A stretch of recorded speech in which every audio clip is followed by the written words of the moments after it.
Hi, my name is Camille Delaplane, and this is a presentation of the Underground Railroad. The Underground Railroad was a very organized network of people who provided shelter and aid to runaway slaves. It was also a resistance, a movement towards a world without slavery. Although it wasn't literally a railroad, it transported 100,000 people to safety. The exact date when the underground operations first began is unknown. We do know that it was the Quakers in North Carolina who laid the groundwork for the shelters and routes escapees would use. The earliest mention was in 1831 when Trice Davis escaped from Kentucky and his previous owner blamed the Underground for aiding him. This operation would continue till the Civil War was won in 1865. The first group to actively aid slaves was the Quakers. People working the Underground were not all white Northerners. Some were Indians, known to help as their beliefs differed greatly from Southerners. Also, former slaves would often pose as slaves and guide runaways off plantations and onto the correct routes. These people were called conductors, and those who offered shelter were station masters. There were also stockholders who provided money and resources such as food and clothes for the cause. Harriet Tubman was one of the most famous conductors of the Underground Railroad. She was born a slave and escaped in 1849 and went on a total of 19 trips to rescue over 300 slaves.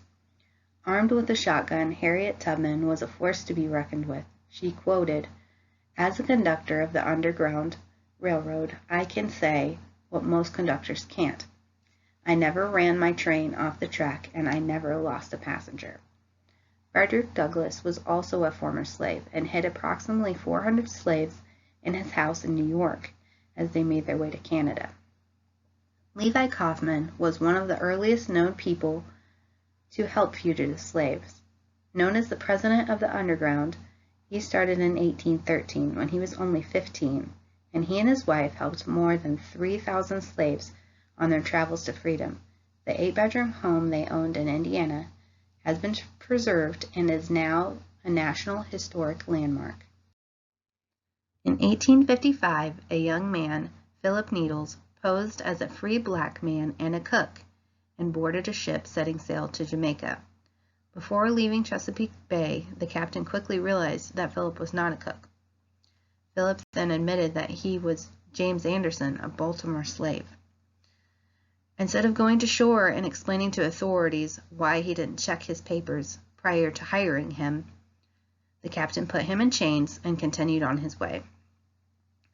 Once the ship dropped anchor in Jamaica, a crowd of more than 300 came in rowboats and boarded the ship, forcibly removing Anderson.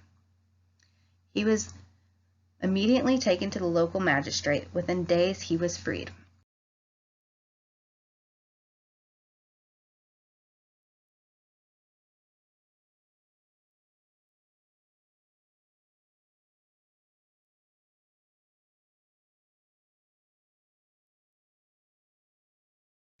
Traveling the cover of night, following the North Star, runaways would travel from safe house to safe house, seeking food and shelter.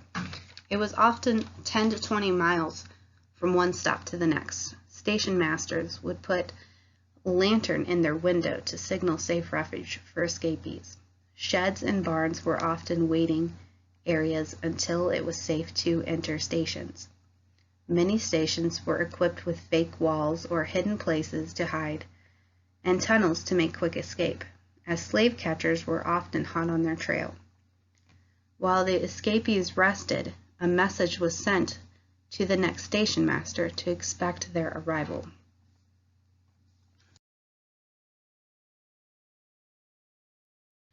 Some escaped slaves were even mailed over state lines in wooden boxes. This was especially difficult for many as the air supply, food, and drink would often run out before their arrival. The term cargo was given to any slaves that had arrived to their station. Others would travel by boat, which would often cost money. money was raised by vigilance committees that sprang up in big cities throughout the North. Slaves were often disguised to blend in with free blacks, especially when traveling by boat or train. These clothes were sometimes provided by stockholders. Forgeries were also a common practice to provide papers that appeared to be legal.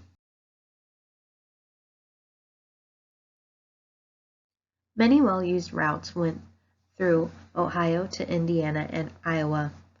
Others headed north through Pennsylvania into New England and Detroit. These stations were scattered along the routes to freedom and even continued to the border of the northern states to help former slaves get settled in their newfound freedom. Very few specific locations are known to this day. However, some famous escapees have disclosed receiving aid in Maryland, Pennsylvania, and Delaware. We do know that Frederick Douglass left from a President Street station in Baltimore on his successful train ride north. These stations were also known as safe houses or depots. These safe houses include private homes, schoolhouses, businesses, and churches. Nowadays, many historians are working hard to identify exact locations of the underground stations. Deep South, the Fugitive Slave Act of 1793 made capturing escapees a lucrative business. Another Fugitive Slave Act was passed in 1850, which allowed local governments to catch escaped slaves within the borders of free states and return them to their masters. This act was meant to strengthen the previous law. It enforced harsher punishment and created a system of commissioners that favored slave owners and resulted in the recapture of some freed slaves. Escaping slaves also had to worry about starvation and often had to fight off wild animals on their travels. Those aiding the runaways, if caught, suffered both civil and criminal punishments, and up to 6 months of imprisonment, which was never avoided. If caught harboring a fugitive, fines ranged anywhere from hundreds to thousands of dollars. Those caught with slaves could be branded with the letters SS for slave stealers. If slaves were caught, there were several horrible things that could happen. Many slaves were flogged, branded, jailed, sold back into slavery, or even hung. In October 1705, Virginia passed a law stating that if a master happened to kill a slave who was undergoing correction, it was not a crime. As the Fugitive Law of 1850 was passed and enforced, many slaves ran further north to Canada, where the law would not be enforced. Canada offered blacks freedom to live where they wanted, run for public office, sit on juries, and more. Extraction from here was usually unsuccessful, as it was illegal. Many abolitionists were stationed on the border of Canada to help escaped slaves find housing, provide them with a letter of recommendation, find a job, and earn skills needed to find a new job or keep their current one. Reading and writing, for example, were skills former slaves typically didn't have. These last few slides are my sources. Thank you for watching this presentation of the Underground Railroad.